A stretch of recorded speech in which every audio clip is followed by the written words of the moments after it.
Assalamualaikum warahmatullahi wabarakatuh. Pertama, perkenalkan kami dari kelompok 6 yang beranggotakan saya sendiri, nama saya Naila Hasan Al-Husna. Yang kedua ada Mbak Dwi Widya Sari. Yang ketiga ada Mbak Jeki Giarni. Di sini kelompok kami membahas tentang kerjasama koperasi. Oke, kami mulai presentasi ini dimulai oleh pemateri pertama yaitu Mbak Jeki. Mbak Jeki dipersilahkan. Baik, saya Jeki Giarni akan menjelaskan mengenai pengertian kerjasama koperasi. Kerjasama koperasi merupakan hubungan antar orang-orang atau bukan koperasi dan di bidang usaha atau bukan bidang usaha. Tujuannya yaitu untuk saling membantu atau saling membutuhkan dalam meningkatkan suatu usaha atau penghasilan. Jadi koperasi itu melakukan kerjasama antar koperasi yang bentuk badan hukum. Selanjutnya yaitu kerjasama di bidang usaha antar koperasi. Kerjasama antar koperasi dan antar usaha yang baik harus mengacu kepada pemberian keuntungan belah pihak. Kemitraan strategis itulah yang kuat dan stabil. Dalam bekerja sama, koperasi harus memperoleh keuntungan. Jadi,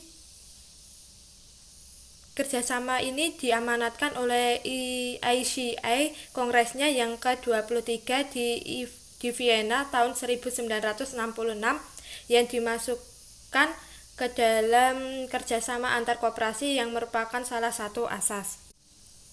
Jadi keuntungannya yaitu meningkatkan kemampuan daya tawar atau bargaining, kedua menjamin konstitusi pemasukan bahan baku, ketiga biaya dapat ditekan jauh lebih rendah karena dapat beroperasi secara besar-besaran atau economic of scale.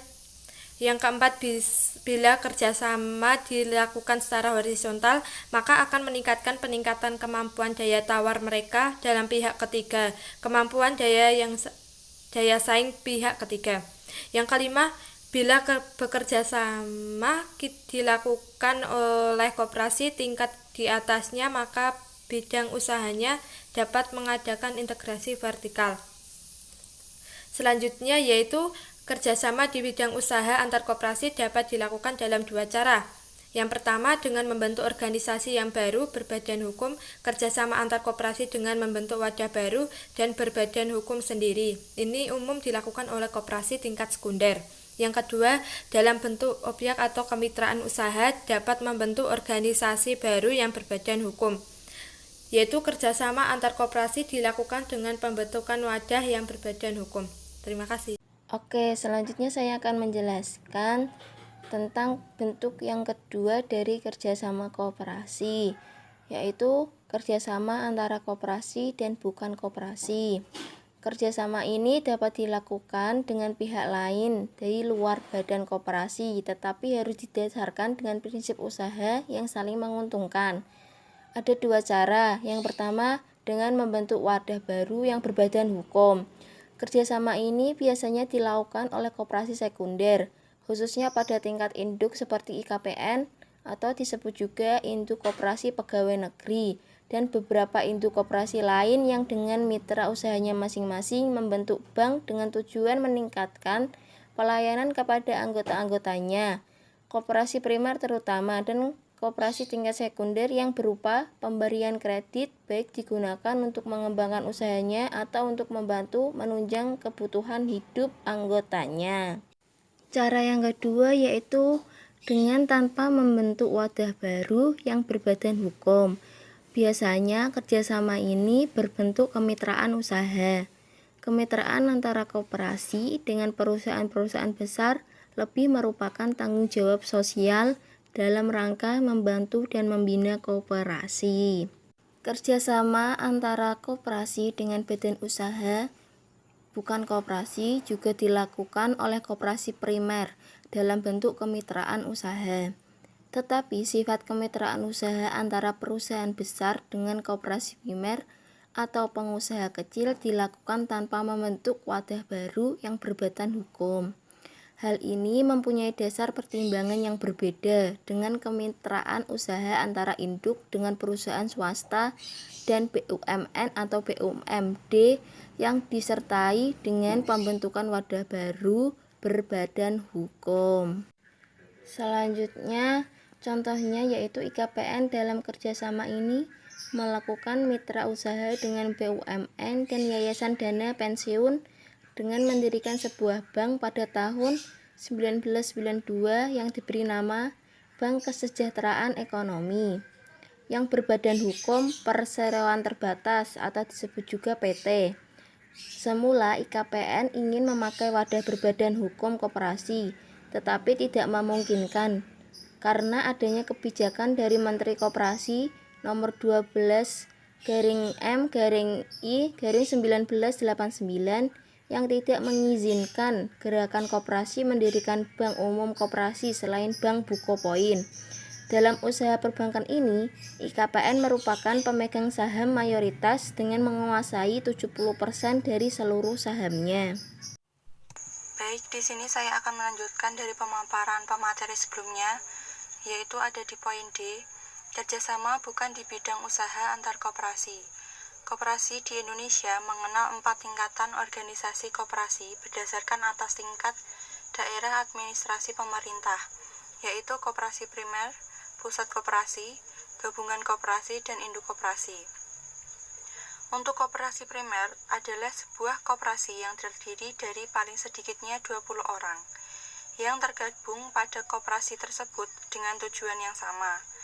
Wilayahnya biasanya terdapat di tingkat kecamatan atau desa, ataupun lembaga pemerintah dan sekolah-sekolah.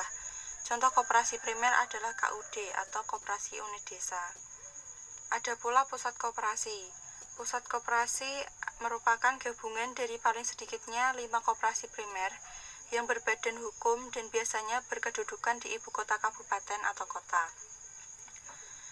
Selanjutnya ada gabungan koperasi. Gabungan koperasi merupakan koperasi yang beranggotakan paling sedikit 3 koperasi pusat yang berbadan hukum meliputi satu daerah tingkat provinsi. Contoh dari gabungan koperasi adalah Gabungan Koperasi Batik Indonesia. Untuk induk koperasi adalah gabungan dari paling sedikit 3 koperasi gabungan berbadan hukum dan biasanya berkedudukan di ibu kota negara. Contoh dari induk koperasi adalah Pusat Koperasi Unit Desa atau biasa disebut dengan Puskut. Dari keempat tingkatan organisasi koperasi tersebut, yaitu koperasi primer, pusat koperasi, gabungan koperasi, dan induk koperasi, di mana masing-masing jenis koperasi dapat menggalang persatuan dan kerjasama di bidang usaha maupun non-usaha. Selanjutnya, adapun suatu organisasi koperasi yang bersifat non-usaha yang didirikan oleh gerakan koperasi dengan tujuan mempersatukan seluruh gerakan koperasi Indonesia. Usaha tersebut diwujudkan dengan dibentuknya Sentral Organisasi Koperasi Rakyat Indonesia atau biasa disebut dengan SOKRI. Nah, SOKRI ini dibentuk pada Kongres Koperasi Seluruh Indonesia yang pertama pada tanggal 2 Juli 1947 di Tasikmalaya, di mana kemudian pada tanggal 12 Juli tersebut juga ditetapkan sebagai Hari Koperasi Indonesia. Selanjutnya, pada Kongres kedua Gerakan Koperasi yang diadakan pada tahun 1953 di Bandung, telah menghasilkan keputusan penting, antara lain adalah mendirikan sebuah pemusatan gerakan koperasi untuk seluruh Indonesia, yang dinamakan Dewan Koperasi Indonesia atau DKI sebagai pengganti SOKRI, dan mengangkat Muhammad Hatta sebagai Bapak Koperasi Indonesia. Maksud dan tujuan pembentukan Dewan Koperasi Indonesia atau biasa disebut DKI adalah untuk menyebarkan, memelihara, dan mempertahankan cita-cita koperasi, untuk memperhatikan dan membantu pelaksanaan kepentingan perkumpulan koperasi dengan nyata. Ada pula untuk membela hak hidup dan berkembang secara bebas bagi perkumpulan koperasi terhadap segala usaha yang melintanginya, bila perlu dengan kerjasama dengan koperasi. Lanjut, dalam perkembangannya DKI mengalami perubahan-perubahan. Baik perubahan secara dalam singkatan namanya, yang awalnya dari DKI menjadi Dekopin atau Dewan Koperasi Indonesia. Baik secara strukturnya, yang semula struktur organisasinya berdasarkan penjenjangan federatil di mana masing-masing jenjang mempunyai kedudukan otonomi. Maka dalam AD yang baru Dekopin merupakan suatu kesatuan dari pusat hingga daerah. Nah, maksud AD di sini adalah anggaran dasar atau dapat diartikan sebagai tata tertib. Untuk ada pula sebenarnya ada ART atau anggaran rumah tangga. Pengertian AD dan ART dalam koperasi adalah untuk keseluruhan dari rangkaian aturan yang mengatur secara langsung jalannya kehidupan dalam koperasi. Juga untuk mengatur tentang hubungan antara koperasi dengan organisasi dengan para anggotanya. Jadi AD atau ART merupakan bagian penting di proses pembentukan organisasi koperasi yang keberadaan AD atau ART itu sama pentingnya dengan pemahaman prinsip dan nilai koperasi. Hanya saja secara struktur AD dan ART adalah perangkat organisasinya. Untuk perkembangannya atau perubahannya ada pula cara kerjanya. Jika semula kepengurusan DKI tidak diikutsertakan unsur masyarakat, maka berdasarkan AD yang baru unsur masyarakat diikutsertakan jumlah sepertiganya. Gitu. Sebagai contoh dari kerjasama bukan di bidang usaha koperasi, adanya kerjasama koperasi ASEAN yang meliputi berbagai bidang, salah satunya dalam bidang perdagangan, yaitu dengan peminjaman uang dan konsultasi untuk membantu meningkatkan kemajuan koperasi di negara-negara berkembang. Oke, sekian dari presentasi dari kelompok kami. Bila ada salah kata mohon dimaaf. Wassalamualaikum warahmatullahi wabarakatuh.